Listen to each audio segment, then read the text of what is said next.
So పులివేంద్రలోని Jagan సెంటర్లో Lokesh mark ఏంటో చూపించారని చెప్పొచ్చు. అలాంటిది వైసీపీ ఓటమి పాలైన తర్వాత వైసీపీ అధినేత కానివ్వండి, లేకపోతే పులివేంద్ర ఎమ్మెల్యే టోటల్గా సైలెంట్గా ఉన్నట్టు తెలుస్తుంది. మరి దీని గురించి విశ్లేషించుకోవడానికి మనతో పాటు senior journalist and doctor Durga Vadlamani గారు ఇప్పుడు మనతో ఉన్నారు.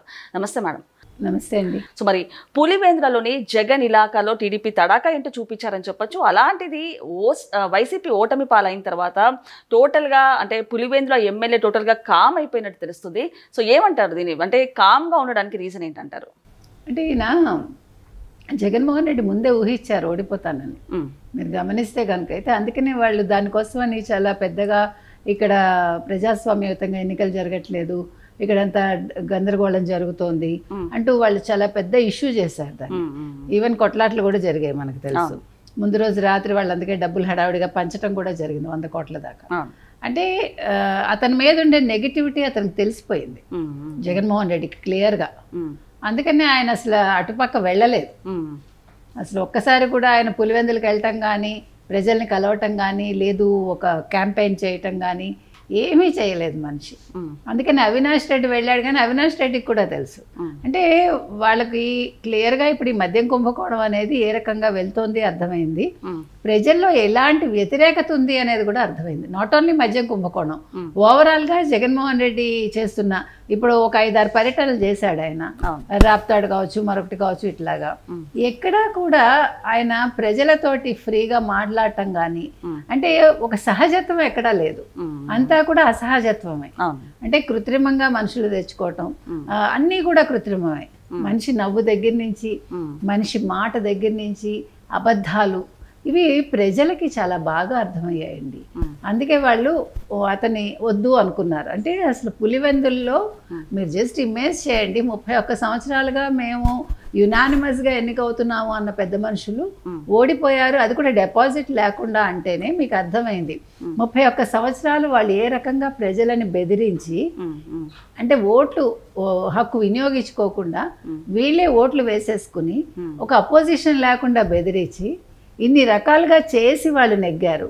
ఈసారి 11 అప్లికేషన్స్ వచ్చాయి. సో ఈ 11 అనేది కూడా ఆయన పాపం చాలా బాగా వెంటాడుతుంది, అదేదో నైట్ మేర్ లాగా. అందుకని 11 మంది వేయగలిగారు. అంటే ఒక అభ్యర్థి కూడా వేయలేని స్థితిలో 30 ఏళ్ళు ఉన్న ఒక నియోజకవర్గంలో 11 మంది వేయగలిగారు అంటేనే అక్కడ తెలుగుదేశం కూటమి నెగ్గేసింది ఆల్రెడీ.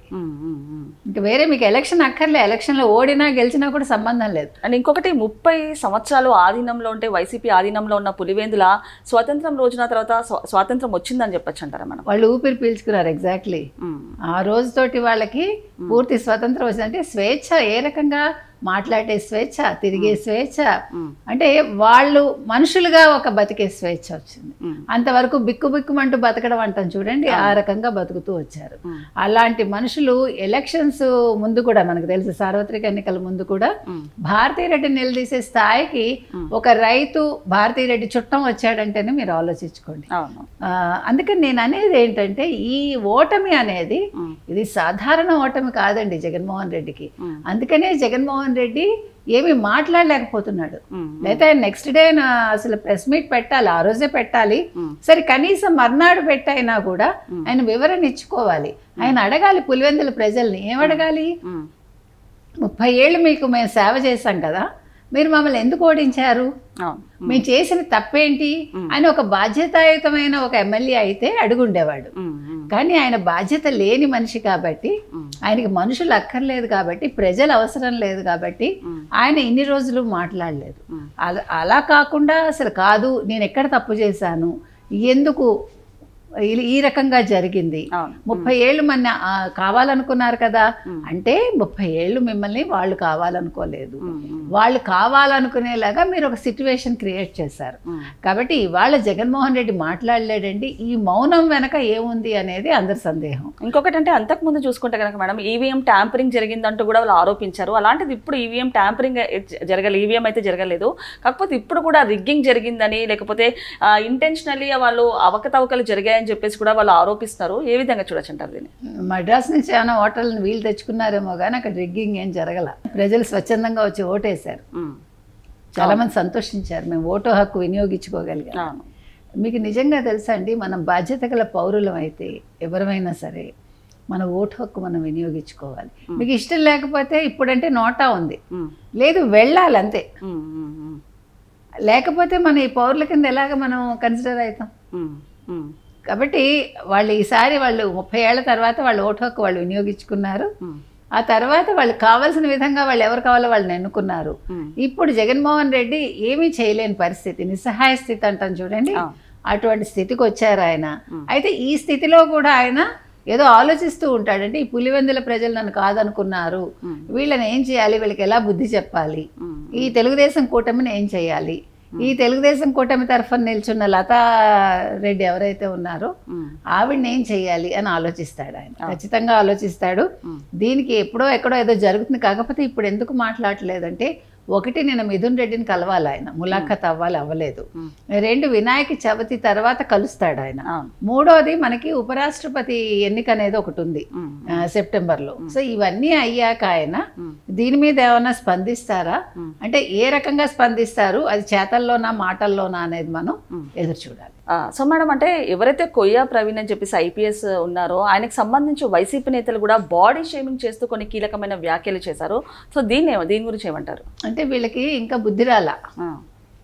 మనుషులు క్యాస్ట్ని బట్టి లేకపోతే మీ బాడీని బట్టి మీరు మళ్ళా మాకు ఏంటి మా ఎస్సీలు, మా ఎస్టీలు, మా బీసీలు, మా మైనార్టీలు అనేది అదొక ట్యాగ్ లైన్ అనమాట. అలాంటిది మీరు కొయ్య ప్రవీణ్ గారిని అన్నారంటే మీకు ముందుంది. కోయా ప్రవీణ్ అనే వ్యక్తి ఆయన ఉద్యోగ నిర్వహణలో ఆయన చాలా బాగా ఉన్నారండి. అంటే ఒక పోలీస్ ఎలా ఉండాలో, నేనేరా పోలీస్ అంటాడు చూడండి సాయి కుమార్, అలాగా చుక్కలు చూపించాడు ఆయన. అంటే నిలబెట్టగలిగాడు ఈసారి వైసీపీని, ఆయన నిలబెట్టగలిగాడు. అవినాష్ రెడ్డిని అరెస్ట్ చేయించగలిగాడు, ఒక కానిస్టేబుల్ అరెస్ట్ చేశాడంటే ఈ రోజు పులివెందుల్లో ప్రజాస్వామ్యం ఎలా ఉంది అనేది మీ కంటికి ముందే కనిపించింది. కాబట్టి నేను చెప్పొచ్చేది ఏంటంటే, ఈ కోయా ప్రవీణ్ మీద ఇవాళ వాళ్ళు ఏవైతే అనుచిత వ్యాఖ్యలు చేశారో దీనికి తప్పకుండా వాళ్ళు ఒకరోజు బాధపడతారండి. అది మనం ఎదురు చూద్దాము. ఏదైనా కూడా మనం ఫస్ట్ బాడీ షేమింగ్ చేయటం అనేది ఒక అనాగరిక చర్య. మీరెవరు? ఇప్పుడు నేను ఇలా పుట్టానండి, నేను సన్నగా పుట్టానా లావుగా పుట్టానా నా చేతుల్లో ఉండదు కదా, నా జీన్స్ అది. దానికి మీరు ఇంత సన్నగా ఉన్నారేంటి, మీకు తెలుసా చాలా మంది వెక్కిరించేవాళ్ళు ఇంకా సన్నగా ఉండేదాన్ని. అది నేను కోరుకున్నది కాదు కదా, నేనేం చేస్తాను? ఓ పక్క మీరు ఎందుకు ఇంత సన్నగా ఉంటారంటారు, మళ్ళీ జలసీ పడిపోయి మీలాంటి వాళ్ళు ఎంత తిన్నా కూడా తెలియదు అని కూడా అంటారు. మళ్ళా మీలాగా ఎలా అవ్వాలి అది కూడా అడుగుతారు. ఒకవేళ సన్నగా ఉన్నా కమెంట్స్ చేస్తారు, లావుగా ఉన్నా చేస్తారు. లావుగా ఉంటే ఎక్కువ చేయరు, సన్నగా ఉంటే ఎక్కువ చేస్తారు. మీరు ఎక్కువ తింటారంటారు తినకపోయినా. అంటే ఎవరికి ఉండే సమస్యలు వాళ్ళకు ఉంటాయి. సో కోయా ప్రవీణ్ గారిని ఏదైతే వీళ్ళు బాడీ షేమింగ్ చేసినా, ఆయన కులాన్ని తిట్టినా, అందుకు వాళ్ళు ఒకరోజు రిపెంట్ అవుతారండి.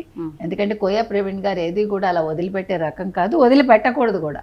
అలాంటి మనిషే మనకు కావాలి. నిజంగా మొగాడు అనిపించుకున్నాడు ఆయన పులివెందుల్లో. ఈ రోజు పులివెందుల మొగాడు ఎవరంటే ఖచ్చితంగా కోయా ప్రవీణ్. ఓకే మేడం, నమస్తే. Thank you.